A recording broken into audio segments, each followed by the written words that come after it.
eu tenho uma longa ideia de quem define essa moral, que eu acho que é muito importante, porque eu acho que esse é uma das maiores confusões que a gente tem. Eu só queria fazer duas pontuações antes.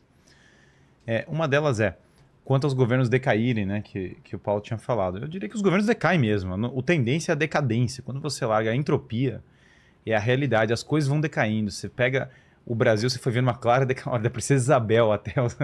A Princesa Isabel, por exemplo, foi melhor...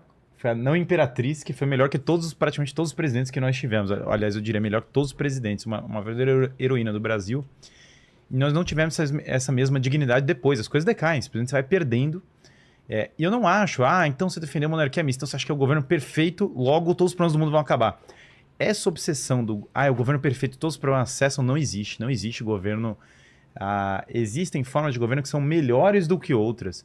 E existem coisas que funcionam mais do que outras, mas você nunca vai ter o paraíso na Terra. Eu acho que quanto antes o homem acabar com essa pretensão do paraíso, de corrigir todas as desigualdades, de criar a utopia terrena, melhor. O homem não é dado ao homem com seus defeitos, com seus vícios, a perfeição aqui na Terra. Eu sou cético demais para acreditar no paraíso na Terra. Eu acredito no paraíso transcendente, isso eu consigo, porque é sobrenatural. Depois da vida você pode ter um paraíso, mas na Terra não faz o menor sentido com os homens que nós temos. Então eu acho que essa ideia de transformar a religião numa religião terrena é uma insanidade que o homem moderno criou. E aí os homens estão tentando criar esse paraíso na Terra, e aí quando eles falam assim, mas as monarquias tiveram defeitos nessa... Claro que tiveram, porque as pessoas têm defeitos. A nossa discussão não tem que ser para o regime perfeito, mas para o melhor regime que nós vamos conseguir encontrar.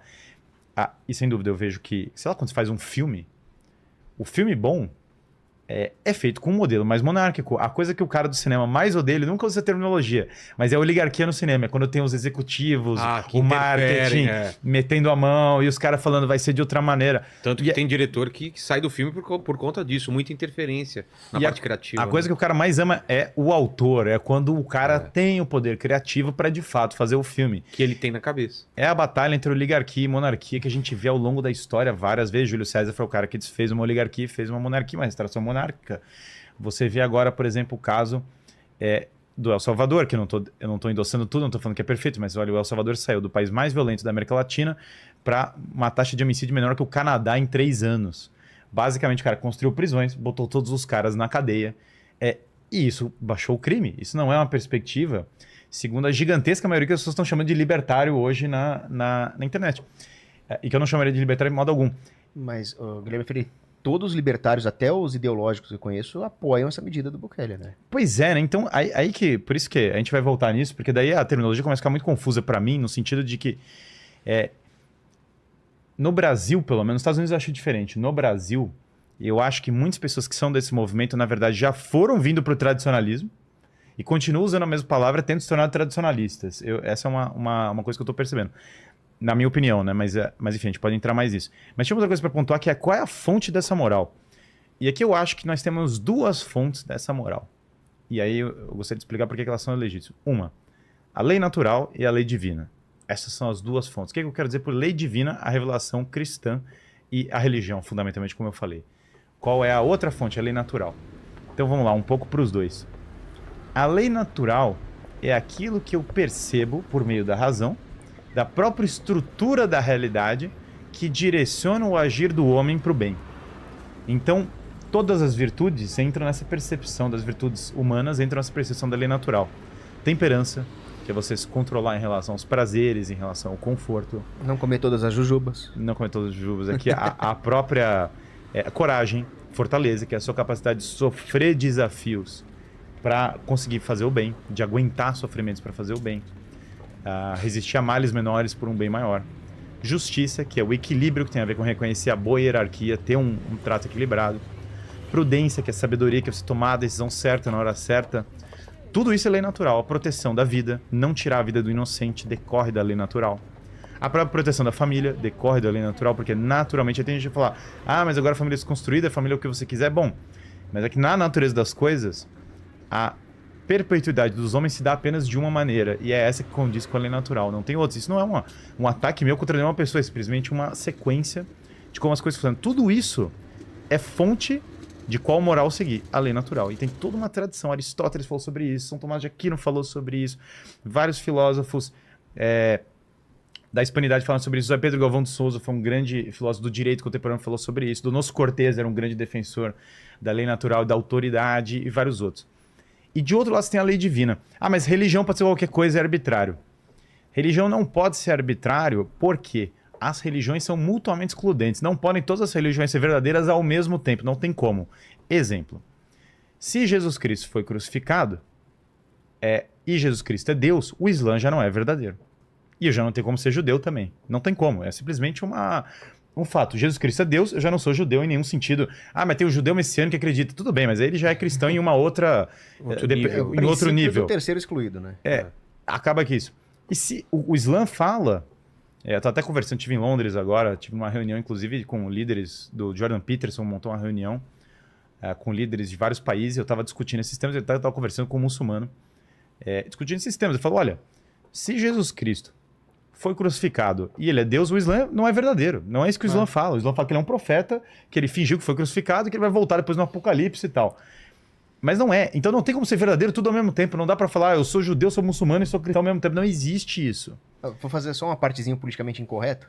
Você vê que a ideia do Islã de mentir para cumprir um objetivo político já tá até na teologia deles, né? Eles acham que Jesus enganou os outros sobre ser crucificado. Mas enfim. E aí, do mesmo modo, se Deus existe, Deus não existe, não existe. O princípio do terceiro escudo tem que ser aplicado em religião. E hoje nós somos muito, várias religiões, todas têm a sua verdade.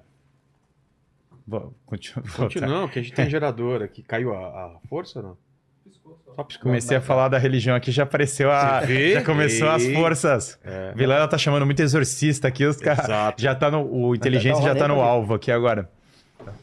E vejam, se sendo assim, só pode haver uma verdade em termos de religião, não pode ter múltiplas verdades.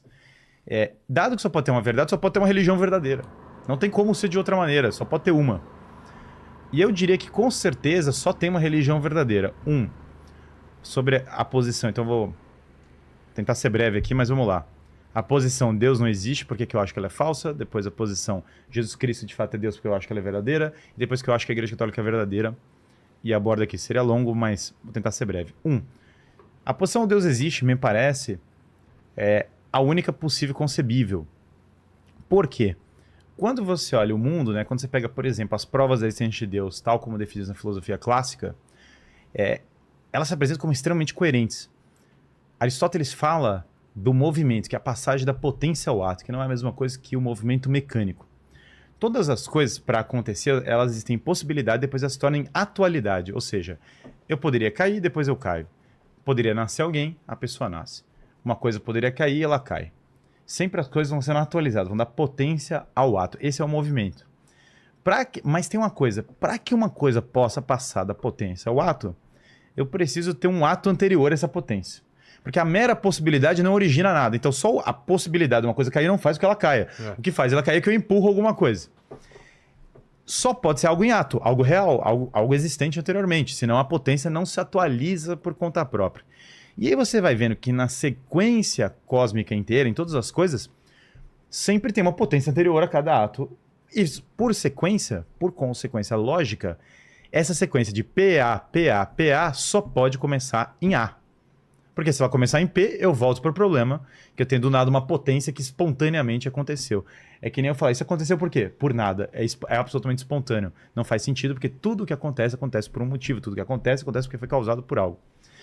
Quando eu olho a sequência, então tudo começa com algo em ato. Com este ato, é o ato originador da sequência de movimentos do mundo. Esse ato é aquilo que os medievais chamam de maneira muito bonita de ato puro, pura existência. Porque ele não está em movimento, ele não está em transformação. Porque afinal é ele que iniciou as outras transformações. Não estando em movimento, não estando em transformação, ele não tem imperfeição. Porque ele não tem possibilidades, ele já é o próprio ser.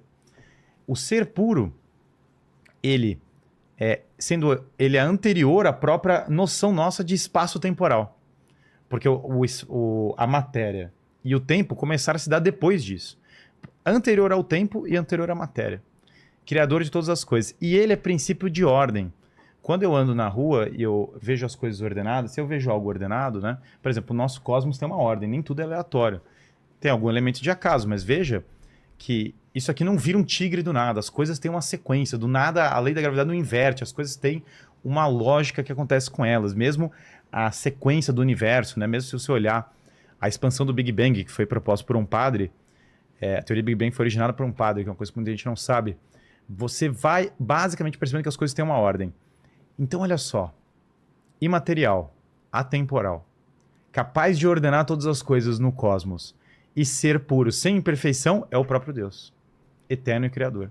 Então a razão vai nos direcionando à existência do próprio Deus, que Aristóteles fala de maneira muito linda, fala, ele move o mundo por amor, porque sendo ele a causa eficiente, a origem de todas as coisas têm a causa final nele, tudo retorna para ele.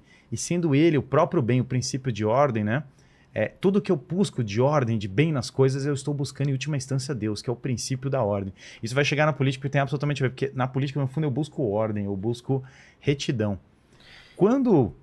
Opa, pode falar. Não, só ia falar que Aristóteles chamava esse princípio divino de motor imóvel e falava também que a beleza e o bem nas coisas é uma medida harmônica e o parâmetro dessa medida é esse Deus. Ele é a medida de todas as coisas. Então, para ter ordem tem que ter medida, tem que ter proporção. E Deus é esse parâmetro de todas as coisas, né?